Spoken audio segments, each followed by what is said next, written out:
diálogo entre educação e saúde, e muito menos a assistência social.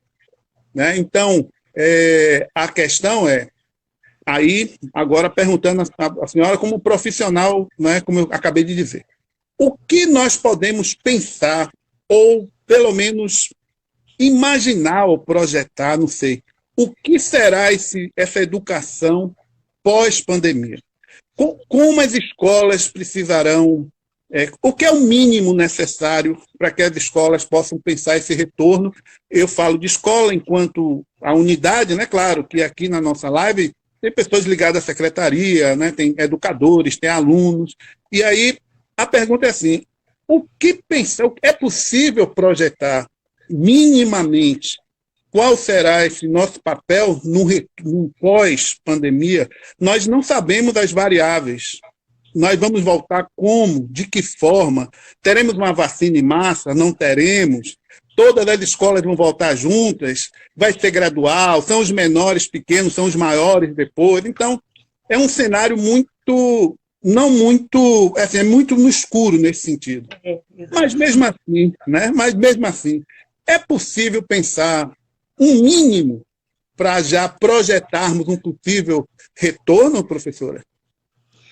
Olha, Eduardo, eu acredito que uma das principais coisas que deveriam estar acontecendo agora é a capacitação dos profissionais envolvidos na educação, né? Porque, assim, é independente, imagina você que hoje saiu a vacina.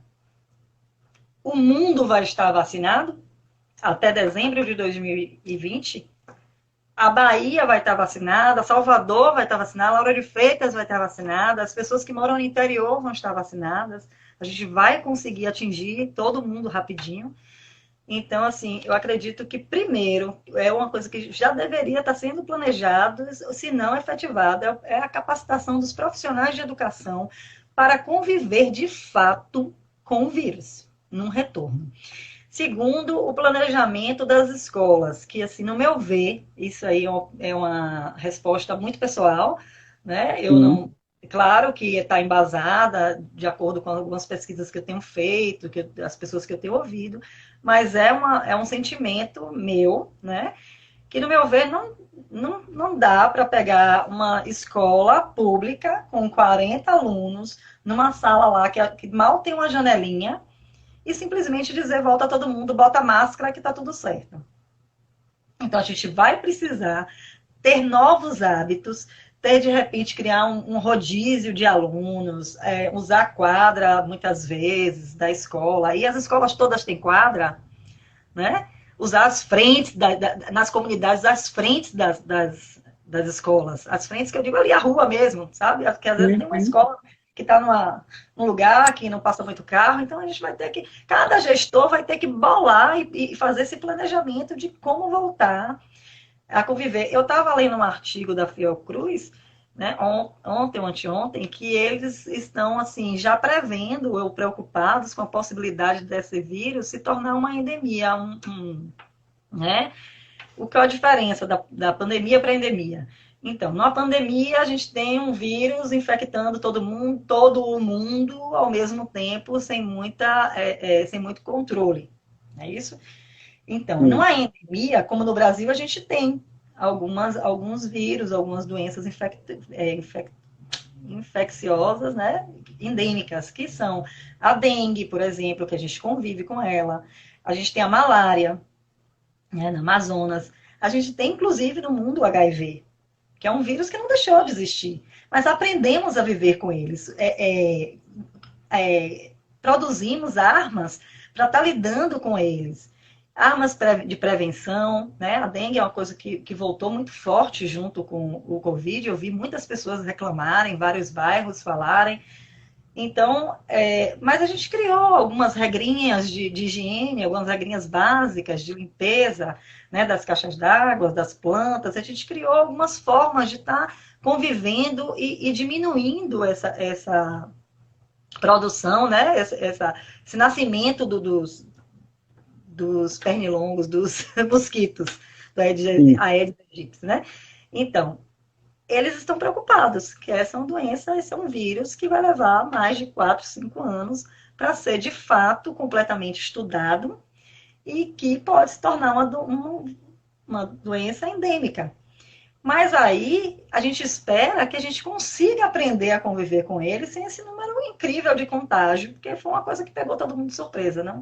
Assim, a gente também pesquisa e vê que se já falava, né, da nossa relação com a natureza e que já era esperado pelos grandes empresários e pelos pesquisadores e cientistas, já se era esperado que houvesse uma pandemia, inclusive ligada ao vírus da gripe.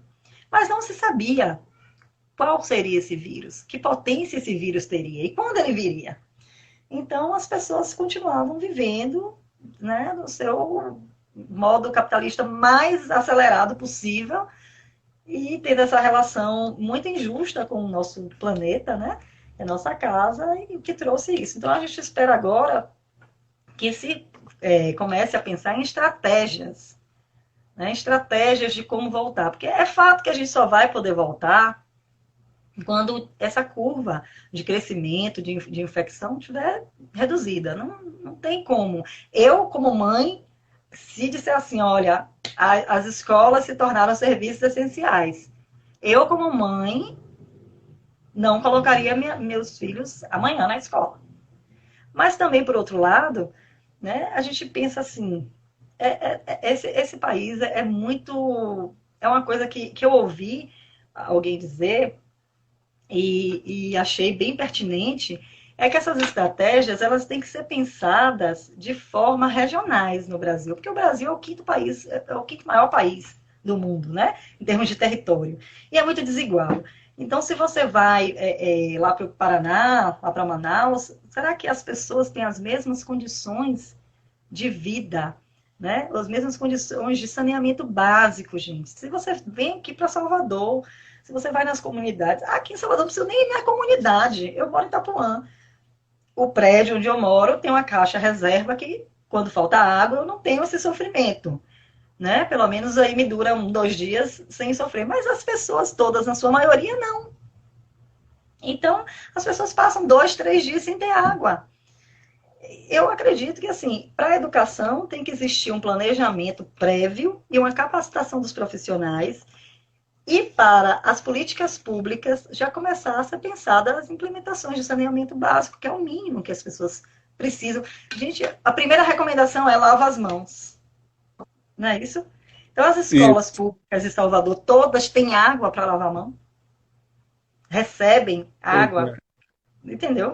Então, assim, gestores eles vão ter que... É uma luta antiga, cansativa.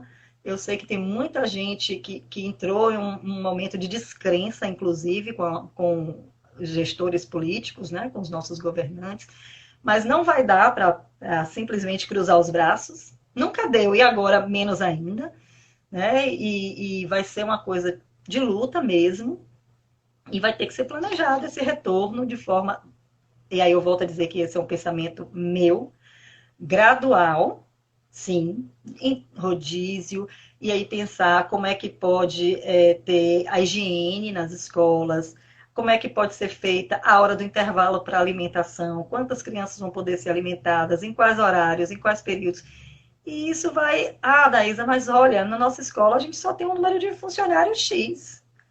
Né? Não dá para atender todas as regras desse jeito. Isso é muito lindo o que você está dizendo. Isso funcionou lá na China.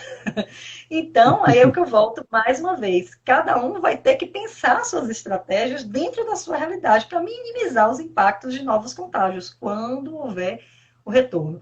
E aí entra novamente o assistente social, né? Porque nesse planejamento, fazer um projeto de higiene para uma escola, de higienização, e trazer a família, para que a família entenda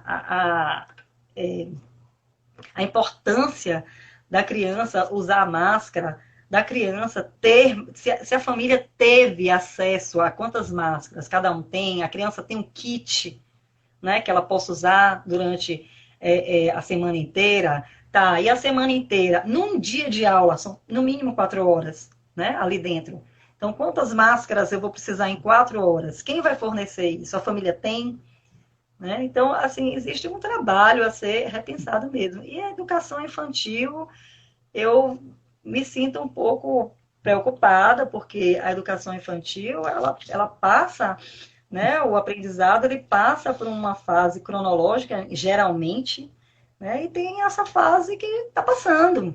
E as crianças estão longe, os pais, os que podem, estão tentando ao máximo trazer esse contato social com seus filhos. As escolas também estão fazendo bons trabalhos, né? Trazendo o mínimo de contato com os alunos, mas a educação infantil sem contato físico, sem a questão da afetividade na Sim, infância passa pelo toque, né? Então, isso. E aí, professora, Adaísa, você, nesse item, né, retoma o que um professor nosso na de Bahia, o professor Gerson, acabou de falar, sobre o personagem, né, nesse enredo, que é o professor. Quer assim, dizer, vamos fazer um rodízio de alunos, mas é um professor. Né? Você vai ter alunos diferenciados por dia, mas o professor é o mesmo.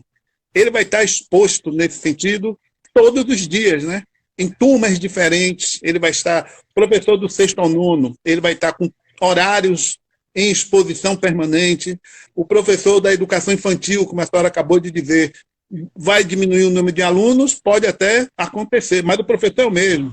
Muda os alunos, mas o professor é o mesmo. Então, isso que a senhora acabou de falar, desse cenário, né, e aí a importância da assistência social, foi exatamente isso que o professor Gerson tinha acabado de dizer. Nós, educadores, também precisaremos de um atendimento, de uma atenção especial desse sim, profissional que é o assistente social. Eu acho que é, é, são, são várias variáveis nesse cenário. O professor Gerson também sinalizou, professora, que na Unibahia nós temos uma disciplina chamada saúde coletiva. No momento que eu falei que nós tínhamos uma distância, né, conceitual, e aí ele lembrou, disse, não, ó, lembra aí que na Unibaiana nós temos uma disciplina que trabalha um pouco, né? Tem a gerontologia, né, que passa um pouco por isso, mas nós temos também lá a saúde coletiva. Então, professora Daílson, pelo que eu percebo, mas né, só um momento, Eduardo, diga, essas diga. disciplinas vão ter que ser agora pensadas para o curso de pedagogia, né? Isso, Porque no elas geralmente geral. eram É, trabalhadas para os cursos de direito, para os cursos de políticas públicas, os cursos sociais, né? As ciências sociais. Então, assim, os pedagogos eles vão ter que se munir, sim, de toda a orientação e sim, capacitação em relação à saúde coletiva, à saúde, e, o cuidado consigo mesmo, né? E e, assim, eu acredito que com todas as dificuldades dentro de uma rotina, você me conhece bem e sabe que quem é mãe de menino pequeno tem uma e está dentro de casa sem ter muito tá ali, né, correndo atrás de menino. Então a gente fica inventando o horário para estar tá se capacitando, mas é imprescindível. Eu espero que os alunos de pedagogia, que vão ser os novos docentes, eles sejam os docentes que mais leram, que mais escreveram, né? Que aproveitaram, porque assim, de outra forma, os cursos de capacitação sempre são pagos, e agora existe uma oportunidade, as faculdades, como tiveram que se reorganizar em termos de aula, então está tendo uma oportunidade de existir essa reflexão, esse diálogo, e é o momento deles falarem, deles questionarem, e não teve oportunidade ali naquela live, manda por e-mail para o professor, pergunta, fala, chama o colega, olha, eu vi aquilo, vamos pesquisar, porque esse é o momento. Né? Se alguém estava ali no corre-corre do dia a dia, pegando ônibus e tal, por mais difícil que esteja a nossa rotina hoje, a gente está dentro de casa, dá para encontrar um momento para encaixar. Parece clichê isso, né? Mas não tem para onde correr, é o que nós temos. Né? É estudar, né? Ter a base teórica para ter fundamentação, para quando voltar para o mercado de trabalho, voltar sabendo o que está acontecendo, o que as pessoas estão pensando, o que os gestores estão pensando, e poder até, inclusive, dizer, olha, eu li isso, eu estudei isso, eu estou relacionando com o que Paulo Freire já dizia, com a psicologia social, entendeu? Então, assim, esse é o sim, momento para os estudantes estarem voltando com outro olhar para a sociedade também, para a sua própria profissão. E, de repente, até pensando, né? Olha, essa profissão eu escolhi e eu vou dar o meu melhor nela. E vai ter que dar. Porque sim.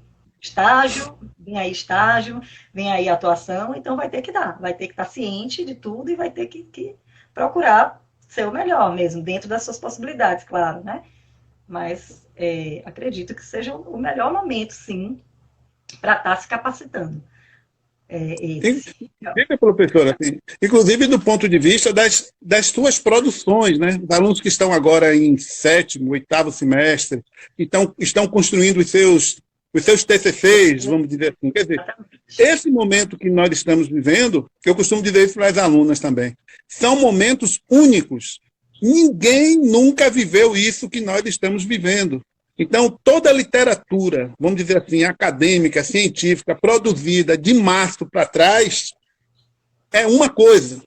O que vai ser pensado de março para frente é completamente diferente, não. Vai ser algo que vai precisar, como a senhora bem falou, nós vamos precisar retomar Paulo Freire, mas vamos precisar pensar um Paulo Freire à luz de um isolamento social. O que vai ter um círculo de cultura à luz de uma live online, por exemplo, né? Então, coisas assim. Então, tudo que foi dito continua dito,